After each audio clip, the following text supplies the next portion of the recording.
बोलिए लक्ष्मी माता की जय। प्रिय श्रोताओं, आज की इस वीडियो में हम रसपान करेंगे वैभव लक्ष्मी व्रत कथा का। यह व्रत किसी भी महीने के शुक्ल पक्ष के शुक्रवार से शुरू करना शुभ माना जाता है और इस व्रत को पूर्ण विधि विधान से करना चाहिए और व्रत कथा अवश्य सुननी चाहिए। तो चलिए शुरू करते हैं वैभव लक्ष्मी व्रत कथा। तो बोलिए लक्ष्मी माता की जय। एक बड़ा शहर था। इस शहर में लाखों लोग रहते थे।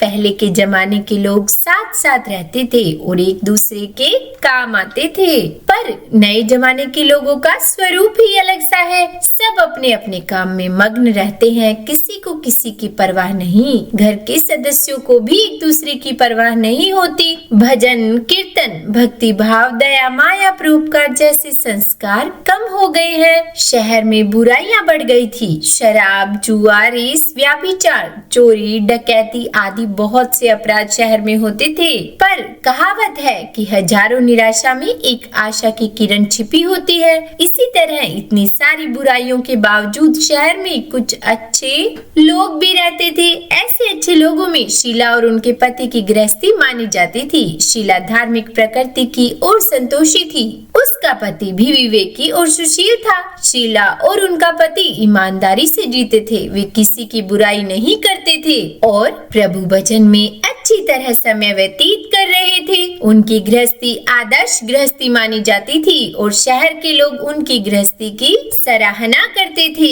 शीला की गृहस्थी इसी तरह खुशी खुशी चल रही थी। पर कहा जाता है कि कर्म की गति अटल है। विधाता के लिखे लेख को कोई नहीं समझ सकता। इंसान का नसीब पल भर में राजा को रंक बना देता है और रंक को राजा। शीला के पति को पूर्व जन्म के कर्म भोगने बाकी रह गए होंगे कि वह बुरे लोगों से दोस्ती कर बैठा और जल्द से जल्द करोड़पति होने के ख्वाब देखने लगा। इसीलिए वह गलत रास्ते पर चल निकला और करोड़पति की बजाय रोड़पति बन गया। यानी रास्ते पर भटकते भिखारी जैसी उसकी स्थिति हो गई थी। शहर में शराब जुआ रेस चरस गांजा आदि बदियां फैली हुई थी। उसमें शीला का पति भी फंस गया। दोस्तों के साथ उसे भी शराब की आदत हो गई और जल्द से जल्द पैसे वाला बनने की लालच में दोस्तों के साथ रेस जुआ भी खेलने लगा और इस तरह बचाई हुई धनराशि पत्नी के गहने सब कुछ उसने रेस जुए में गंवा दिए। समय के परिवर्तन के साथ घर में दरिद्रता और भूखमरी फैल गई। सुख से खाने की बजाय 2 वक्त के भोजन के लाले भी पड़ गए और शीला को पति की गालियां खाने का वक्त आ गया। शीला सुशील और संस्कारी स्त्री थी। उसको पति के बर्ताव से बहुत दुख हुआ, किंतु वह भगवान पर भरोसा करके बड़ा दिल रखकर दुख सहने लगी। कहा जाता है कि सुख के पीछे दुख और दुख के पीछे सुख आता ही है, इसीलिए दुख के बाद सुख आएगा ही। ऐसी श्रद्धा के साथ शीला प्रभु भक्ति में लीन रहने लगी और इस तरह शीला असह्य दुख सहते सहते प्रभु भक्ति में वक्त बिताने लगी। फिर अचानक एक दिन दोपहर में उनके द्वार पर किसी ने दस्तक दी। शीला सोच में पड़ गई कि मुझ जैसे गरीब के घर इस वक्त कौन आया होगा। फिर भी द्वार पर आए हुए अतिथि का आदर करना चाहिए।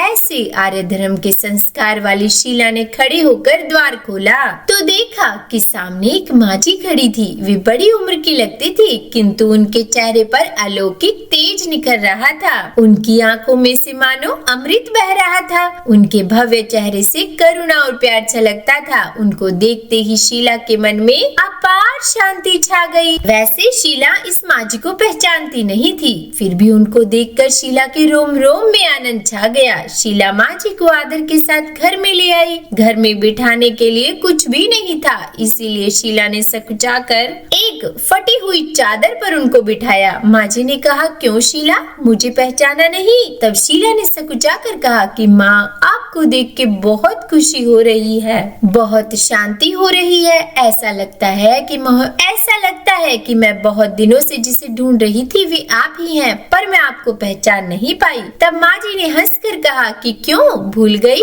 हर शुक्रवार को लक्ष्मी जी के मंदिर में भजन कीर्तन होते हैं, तब मैं भी वहाँ आती हूँ। वहाँ हर शुक्रवार को हम मिलते हैं। पति जब से गलत रास्ते पर चला गया था तब से शीला बहुत दुखी हो गई थी और दुख के मारे वह लक्ष्मी जी के मंदिर में भी नहीं जाती थी। बाहर के लोगों के साथ उसे नजर मिलाते हुए शर्म लगती थी। उसने दिमाग पर जोर डाला, लेकिन वे माँ जी उसे याद नहीं आ रही थी। तभी माँ जी ने कहा कि तू लक्ष्मी जी के मंदिर में कितने मधुर भजन गाती थी, अभी तो दिखाई नहीं देती थी, इसीलिए मुझे हुआ कि कहीं तू बीमार तो नहीं हो गई है न? और ऐसा सोचकर मैं तुझसे मिलने चली आई हूँ। तब माँ जी के अति प्रेम भरे शब्दों से शीला का हृदय पिघल गया। उसकी आंखों में से आंसू आ गए और माँ जी के सामने वह बिलख बिलख कर रोने लगी। यह देखकर माँ जी शीला के नजदीक आई और उसकी सिसकती पीठ पर प्यार भरा हाथ फेर कर उसे सांत्वना देने लगी। माँ जी ने कहा, बेटी, सुख और दुख तो धूप और छांव जैसे होते हैं। सुख के पीछे दुख आता है तो दुख के पीछे सुख भी आता है।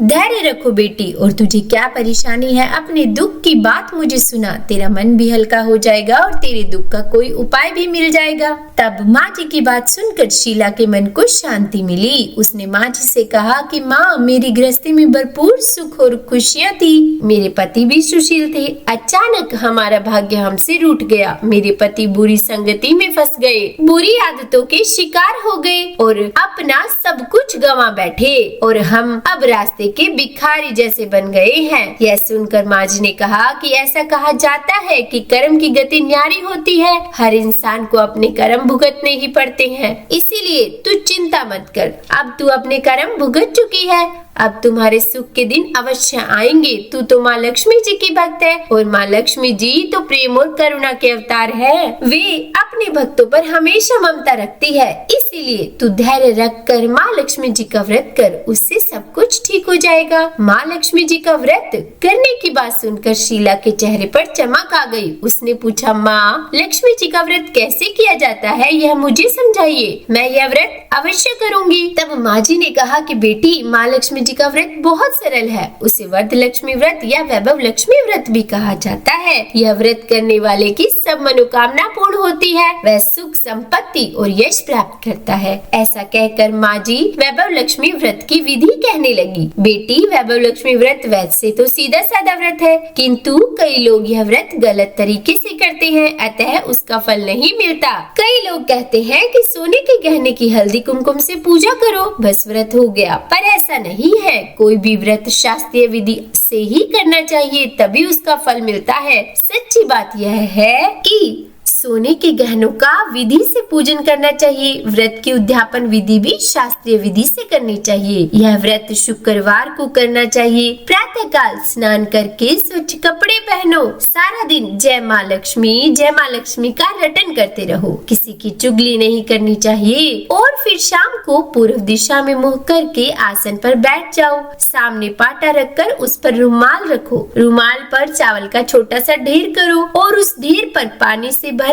तांबे का कलश रखकर कलश पर एक कटोरी रखो। उस कटोरी में एक सोने का गहना रखो। सोने का न हो तो चांदी का भी चलेगा और चांदी का न हो तो नगद रुपया भी चलेगा। और बाद में घी का दीपक जलाकर अगरबत्ती सुलगा कर रखो। माँ लक्ष्मी जी के बहुत से स्वरूप है और माँ लक्ष्मी जी को श्री यंत्र अति प्रिय है, इसीलिए वैभव लक्ष्मी में पूजन विधि करते समय सर्वप्रथम श्री यंत्र और लक्ष्मी जी के विविध स्वरूपों का सच्चे दिल से दर्शन करो। उसके बाद लक्ष्मी स्तवन का पाठ करो। बाद में कटोरी में रखे हुए गहने या रुपयों को हल्दी कुमकुम और चावल चढ़ाकर पूजा करो और लाल रंग का फूल चढ़ाओ। शाम को कोई मीठी चीज बनाकर उसका प्रसाद रखो। न हो सके तो शक्कर या गुड़ भी चल सकता है। और फिर आरती करके 11 बार सच्चे हृदय से जय माँ लक्ष्मी बोलो। बाद में 11 या 21 शुक्रवार यह व्रत करने का दृढ़ संकल्प माँ के सामने करो और आपकी जो मनोकामना हो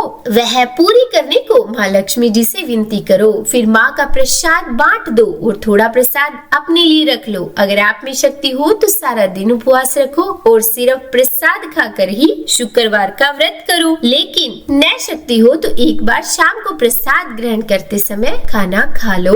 और अगर थोड़ी शक्ति भी न हो तो 2 बार भोजन कर सकते हैं। बाद में कटोरी में रखा गहना या रुपया ले लो। कलश का पानी तुलसी की क्यारी में डाल दो और चावल पक्षियों को डाल दो। इस तरह शास्त्रीय विधि से व्रत करने से इसका फल अवश्य मिलता है। इस व्रत के प्रभाव से सब प्रकार की विपत्ति दूर होकर आदमी मालामाल हो जाता है। संतान न हो तो संतान की प्राप्ति होती है और सौभाग्यवती स्त्री का सौभाग्य अखंड रहता है। कुंवारी लड़की को मन भावन पति मिलता है। शीला यह सुनकर आनंदित हो गई और फिर पूछा कि हे माँ, आपने वैभव लक्ष्मी व्रत की जो शास्त्रीय विधि मुझे बताई है वैसे मैं अवश्य करूंगी, किंतु इसकी उद्यापन विधि किस तरह करनी चाहिए यह भी कृपया करके मुझे सुनाइए। तब माँ जी ने कहा कि 11 या 21 जो मन्नत मानी हो उतने शुक्रवार यह वैभव लक्ष्मी व्रत पूरी श्रद्धा और भावना से करना चाहिए। व्रत के आखिरी शुक्रवार को खीर का नैवेद्य रखो। पूजन विधि हर शुक्रवार को करते हैं वैसे ही करनी चाहिए। पूजन विधि के बाद श्रीफल फोड़ो और कम से कम 7 कुंवारी या सौभाग्यशाली स्त्रियों को कुमकुम का तिलक करके वैभव लक्ष्मी व्रत की एक पुस्तक उपहार में देनी चाहिए और सबको खीर का प्रसाद देना चाहिए। और फिर धन लक्ष्मी स्वरूप वैभव लक्ष्मी स्वरूप माँ लक्ष्मी जी की छवि को प्रणाम करें और माँ लक्ष्मी जी का यह स्वरूप वैभव देने वाला है। प्रणाम करके मन ही मन भावुकता से माँ की प्रार्थना करते वक्त कहें कि हे माँ धन लक्ष्मी, हे माँ वैभव लक्ष्मी, मैंने सच्चे हृदय से आपका व्रत पूर्ण किया है, तो हे माँ हमारी मनोकामना पूर्ण कीजिए, हमारा सबका कल्याण कीजिए। जिसे संतान न हो उसे संतान देना, सौभाग्यशाली स्त्री का सौभाग्य अखंड रखना, कुंवारी लड़की को मन भावन पति देना। आपका यह चमत्कारी वैभव लक्ष्मी व्रत जो भी करे उसकी सब विपत्ति दूर करना, सबको सुखी करना। हे माँ आपकी महिमा अपरंपार है। तब माँ जी के पास से वैभव लक्ष्मी व्रत की शास्त्रीय विधि सुनकर शीला भाव विभोर हो उठी। उसे लगा मानो सुख का रास्ता मिल गया। उसने आंखें बंद करके मन ही मन उसी क्षण संकल्प लिया कि हे वैभव लक्ष्मी माँ, मैं भी माँ जी के कहे अनुसार श्रद्धा पूर्वक शास्त्रीय विधि से वैभव लक्ष्मी व्रत 21 शुक्रवार तक करूंगी और व्रत की शास्त्रीय रीति के अनुसार उद्यापन विधि करूंगी। शीला ने संकल्प करके आंखें खोली तो सामने कोई न था। वह विस्मित हो गई कि माँ जी कहाँ गए। ये माँ जी कोई दूसरा नहीं बल्कि साक्षात लक्ष्मी जी ही थी। शीला लक्ष्मी जी की भक्त थी, इसीलिए अपने भक्त को रास्ता दिखाने के लिए माँ लक्ष्मी देवी माँ जी का स्वरूप धारण करके शीला के पास आई थी। दूसरे दिन शुक्रवार था। प्रातःकाल स्नान करके स्वच्छ कपड़े पहनकर शीला मन ही मन श्रद्धा और पूरे भाव से जय माँ लक्ष्मी का मन ही मन रटन करने लगी। सारा दिन किसी की चुगली नहीं की। शाम हुई तब हाथ पाँव मुंह धोकर शीला पूर्व दिशा में मुंह करके बैठ गई। घर में पहले तो सोने के बहुत से गहने थे, पर पति ने गलत रास्ते पर चलकर सब गिरवी रख दिए। पर नाक की कील यानी कि कोका बच गया था। नाक की कील निकालकर उसे धोकर शीला ने कटोरी में रख दी। सामने पाटे पर रुमाल रखकर मुट्ठी भर चावल का ढेर किया। उस पर तांबे का कलश पानी भरकर रखा और उसके ऊपर कील वाली कटोरी रखी। फिर विधि पूर्वक वंदन, स्तवन, पूजन वगैरह किया और घर में थोड़ी शक्कर थी वह प्रसाद में रखकर वैभव लक्ष्मी व्रत किया। यह प्रसाद पहले पति को खिलाया। प्रसाद खाते ही पति के स्वभाव में फर्क पड़ गया। उस दिन उसने शीला को मारा नहीं, सताया भी नहीं। इससे शीला को बहुत आनंद हुआ। उसके मन में वैभव लक्ष्मी व्रत के लिए श्रद्धा बढ़ गई और फिर शीला ने पूर्ण श्रद्धा भक्ति से 21 शुक्रवार तक व्रत किया। 21वें शुक्रवार को विधि पूर्वक उद्यापन करके 7 स्त्रियों को वैभव लक्ष्मी व्रत की 7 पुस्तकें उपहार में दी और फिर माता जी के धन लक्ष्मी स्वरूप की छवि को वंदन करके भाव से मन ही मन प्रार्थना करने लगी कि हे माँ धन लक्ष्मी, मैंने आपका वैभव लक्ष्मी व्रत करने की जो मन्नत मानी थी वह व्रत आज पूर्ण किया है। हे माँ, मेरी हर विपत्ति दूर करो, हमारा सबका कल्याण करो। जिसे संतान न हो उसे संतान देना, सौभाग्यवती स्त्री का सौभाग्य अखंड रखना, कुमारी लड़की को मन भावन पति देना और जो कोई भी आपका यह चमत्कारी वैभव लक्ष्मी व्रत करे उसकी सब विपत्ति दूर करना, सबको सुखी करना। हे माँ, आपकी महिमा अपरंपार अपरंपार है। और ऐसा बोलकर लक्ष्मी जी के धनलक्ष्मी स्वरूप की छवि को प्रणाम किया और इस तरह शास्त्रीय विधि से शीला ने श्रद्धा से व्रत किया और तुरंत ही उसे फल मिला। उसका पति सही रास्ते पर चलने लगा और अच्छा आदमी बन गया तथा कड़ी मेहनत से व्यवसाय करने लगा। धीरे धीरे समय परिवर्तित हुआ और उसने शीला के गिरवी रखे हुए गहने चुरा लिए। घर में धन की बाढ़ सी आ गई और घर में पहले जैसी सुख शांति छा गई। वैभव लक्ष्मी व्रत का प्रभाव देखकर मोहल्ले की दूसरी स्त्रियां भी शास्त्रीय विधि से वैभव लक्ष्मी का व्रत करने लगी। तो बोलिए लक्ष्मी माता की जय। हे माँ धनलक्ष्मी, आप जैसे शीला पर प्रसन्न हुई उसी तरह आपका व्रत करने वाले सब पर प्रसन्न होना, सबको सुख और शांति देना। जय माँ धनलक्ष्मी, जय माँ वैभव लक्ष्मी। उम्मीद करती हूँ आज की यह कथा आपको पसंद आई होगी। अगर अच्छी लगी हो वीडियो तो लाइक एंड शेयर कीजिएगा। चैनल पर नए हैं, सब्सक्राइब नहीं किया है तो सब्सक्राइब भी कर ही दीजिएगा।